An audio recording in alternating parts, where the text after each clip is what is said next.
इस video clip के अंदर हम बवासीर के हवाले से एक मरहम बनाने का तरीका सीखेंगे।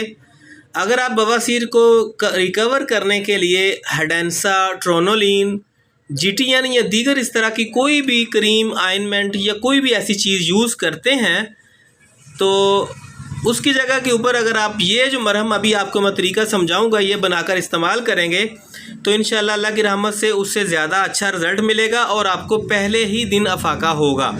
आपने सबसे पहले परहेज़ करना है जनाब तमाम तुर्श चीज़ों का, मिर्च मसाले वाली चीज़ों का, मैदे की बनी हुई प्रोडक्ट का और लाल मिर्च का। अगर आप इन चीज़ों का परहेज़ रखेंगे तो अल्लाह की रहमत से आपका इस मरज़ से जान छूट जाएगी।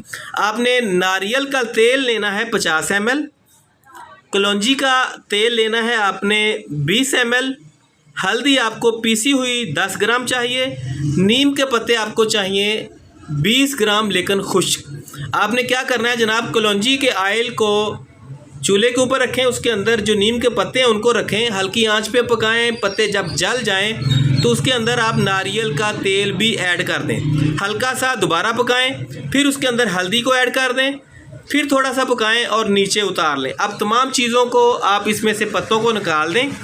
ये आपका एक पेस्ट सा तैयार हो चुका होगा। इसके अंदर इसको मज़ीद आप गाढ़ा करने के लिए या थोड़ा सा मज़ीद नरम करने के लिए आप इसके अंदर थोड़ा सा हस्बे ज़रूरत शहद को ऐड कर सकते हैं। बवासीर के रिलेटेड जहाँ पर आप इस मरहम को लगाना चाहते हैं हल्का सा वाश करें। वाश करने के बाद ये सुबह शाम लगाएं। अल्लाह की रहमत से पहले ही दिन अफाका होगा। मुझे सिर्फ दुआ में याद रखिएगा। अस्सलाम वालेकुम।